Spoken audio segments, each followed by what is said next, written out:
Chairman মহোদয়ের নেতৃত্বে কমিশনারগণ তারা আপনাদের যৌক্তিকভাবে ব্যাখ্যা দিচ্ছেন, উত্তর দিচ্ছেন এবং ভবিষ্যতে কী করবেন সেটাও বলছেন। তো আমার কাছে যেটা মনে হলো যে আম, শুধু শোনার মধ্যে সীমাবদ্ধ না থেকে কিছু যদি আমরা কার্যকর আহ, দৃষ্টান্ত তৈরি করতে পারি তাহলে আমাদের গ্রাহক, নাগরিক এবং আমাদের যারা কমিশন, যারা মেম্বার এবং কমিশনার চেয়ারম্যান আছেন তাদের জন্য একটা দৃষ্টান্ত তৈরি করা দরকার, উৎসাহ দেওয়ার জন্য সবাইকে।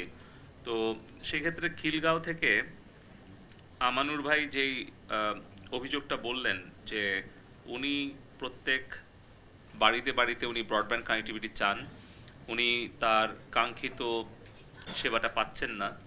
তো সেই ক্ষেত্রে কিভাবে উনার এই সেবাটা নিশ্চিত করা যায়? অবশ্যই একেবারে মাননীয় প্রধানমন্ত্রী জননেত্রী শেখ হাসিনা গ্রাম পর্যন্ত ফিক্সড ব্রডব্যান্ড কানেক্টিভিটি নিয়ে গেছেন। 2 লক্ষ কিলোমিটারের বেশি ফাইবার অপটিক্যাল কেবল আমরা স্থাপন করেছি এবং মাননীয় আইসিটি উপদেষ্টা সজীব ওয়াজেদ জয় ভাইয়ের নির্দেশনাই ছিল, যার ফলে কিন্তু উনি নির্দেশনা দিয়ে একটা ডোমেস্টিক নেটওয়ার্ক কোঅর্ডিনেশন কমিটি গঠন করেছিলেন, যেখানে মুখ্য সচিবকে সভাপতি দায়িত্ব দিয়েছিলেন এবং 10 বছর আমরা BTRC, telecom, ICT division, prime ministers office, A two I একসাথে মিলে কাজ করে কিন্তু প্রায় 4টা প্রকল্প বাস্তবায়ন করার মধ্য দিয়ে আমরা প্রথমে ঢাকা থেকে জেলা পর্যন্ত যাই, 2014 সালে, 15 সালে উপজেলা পর্যন্ত যাই এবং এখন কিন্তু আমাদের সবগুলো ইউনিয়ন পর্যন্ত আমরা ফাইবার অপটিক্যাল কেবল নিয়ে গেছি এবং যার ফলে কিন্তু আজকে যে 1,20,00,000-এর ওপরে ফিক্সড ব্রডব্যান্ড কানেক্টিভিটি আমাদের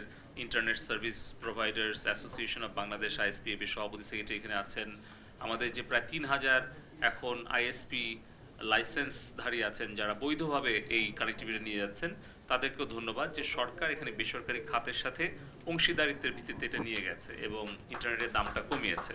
তাছাড়া কিন্তু আজকে 13 কোটি ইন্টারনেট গ্রাহক হতো না। তো আমি যেটা আর কি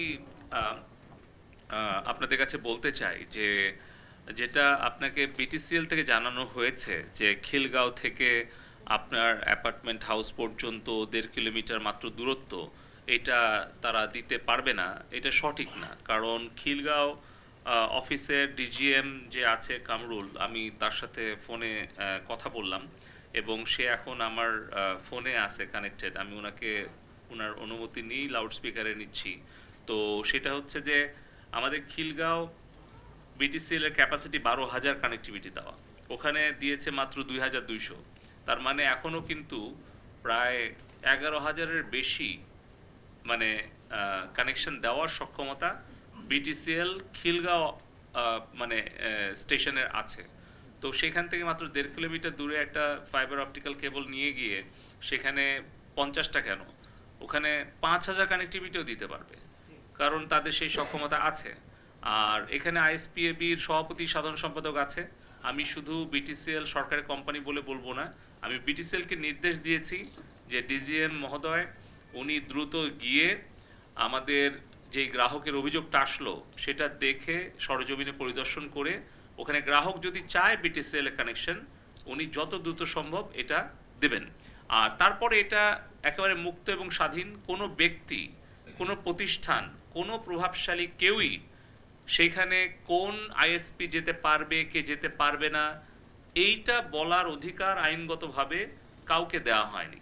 এবং আজকে আমি আপনাদেরকে নিশ্চিত করছি যদি এখানে কোনো প্রভাবশালী ব্যক্তি বা গোষ্ঠী বা কোনো প্রতিষ্ঠান প্রভাব খাটানোর চেষ্টা করে, যদিও বিটিআরসির এখতিয়ার এটা না, বিটিআরসির এখতিয়ারটা হচ্ছে বিটিআরসির এখতিয়ারের মধ্যে থেকে সেটা সহযোগিতা করা, সেটা প্রযুক্তিগত হোক বা আইনগত হোক।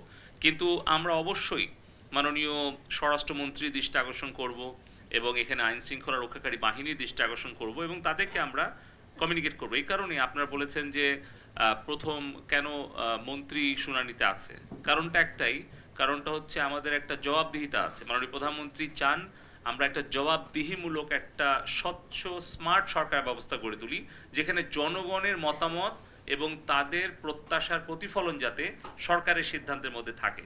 সেই কারণেই কিন্তু আমি আজকে উপস্থিত হয়েছি অবজারভার হিসেবে, কিন্তু যেখানেই দেখব যে আমাদের টেলিযোগাযোগ নিয়ন্ত্রণ কমিশনের এখতিয়ারের বাইরেও কিছু সরকারের করার আছে, যেখানে অন্যান্য মন্ত্রণালয় বা অন্যান্য সংস্থার সাথে একটা সমন্বয়ের প্রয়োজন আছে, সেখানে কিন্তু আমি একজন সমন্বয়কারী হিসেবে আমাদের বিটিআরসির সাথে অন্যান্য অর্গানাইজেশনের সমন্বয়টা করার চেষ্টা করব। সেই কারণে আমি আজকে উপস্থিত হয়েছি এবং আমি আপনাদেরকে আশ্বস্ত করছি, এখন আমি ডিজিএমকে বলবো, কামরুল আপনি লাউডস্পিকার একটু বলেন যে খিলগাঁও এটাতে আপনি কানেক্টিভিটি কখন দেবেন, এবং তারপরে আমি আইএসপিএবি সভাপতিকে বলবো যে উনি আইএসপিএবি সভাপতি সাধারণ সম্পাদক এবং বিটিসিএল এর ডিজিএম কামরুল খিলগাঁও একসাথে মিলে গিয়ে আমাদের এখানে যেই অ্যাপার্টমেন্ট হাউসগুলোতে প্রায় চাহিদা আছে 500টা পরিবারের, এই পরিবারগুলোকে উচ্চ গতির নির্ভরযোগ্য সুলভ মূল্যে ইন্টারনেট পৌঁছে দেওয়াটা হবে আমাদের এই শুনানির প্রাথমিক লক্ষ্য। এবং 7 দিনের মধ্যে আমি দেখতে চাই যে সেখানে সবগুলো অ্যাপার্টমেন্টে উচ্চ গতির নির্ভরযোগ্য ইন্টারনেট দেওয়া সম্ভব হয়েছে। আপনি বলেন কামরুল। স্যার ধন্যবাদ স্যার আপনাকে। উপস্থিত সুধীবৃন্দ আসসালামু আলাইকুম। আজকের এই সবাই আমাদের মাননীয় মন্ত্রী মহোদয়ের মাধ্যমে আমি গ্রাহকের কাছে বিটিসিএল এর এই জীবন সংযোগের চাহিদার কথা জানতে পেরে আমার জীবন ধন্য এবং আমি আনন্দিত। একই সঙ্গে সংশ্লিষ্ট যারা এই রয়েছেন, জনাব মিস্টার আমানু সাহেব, ওনার কাছে আমার আবেদন থাকবে যে আপনি ইতিমধ্যে কোনো আবেদন করেছেন কি না করলে আমাকে আবেদনের নম্বরটা একটু দেবেন। আর যদি আবেদন না করে থাকেন তাহলে আমার মোবাইল নাম্বার আছে, আমি এখন অফিসে আছি, আপনি যদি কাউকে পাঠান তাহলে আমি এখন 1 ঘন্টার মধ্যে ওই সংশ্লিষ্ট স্থানে যাব, গিয়ে ওখানে কমিউনিকেট করে 1 ঘন্টার মধ্যে আমি রিপোর্ট দিতে পারবো যে ওখানে আমাদের কানেক্টিভিটি করা সম্ভব কিনা এবং করলে কিভাবে জিনিসটা করা যায়। এবং যদি পসিবল হয় তাহলে যদি দেখি যে এক্ষুনি রেডি নেটওয়ার্ক রয়েছে এবং আমরা দিতে পারবো, তাহলে আমরা কানেকশন দিতে আমাদের 1 দিন থেকে 2 দিনের বেশি লাগবে না। ধন্যবাদ মাননীয় মহোদয়। আর যদি রেডি না থাকে তাহলে রেডি করে, ওই জন্য 7 দিন সময় দিয়েছি যে আপনি আইএসপিএবি সভাপতি সাধারণ সম্পাদক এবং আপনার বিটিসিএল এর টেকনিক্যাল টিম নিয়ে এটা সমাধান করবেন। আমানুর সাহেব কি আছেন এখানে, না চলে গেছেন? তাহলে একটু বিটিআরসি এর ওনার নাম্বারটা নিয়ে যোগাযোগ করেন। জি ধন্যবাদ, কন্টিনিউ করুন। স্যার ধন্যবাদ।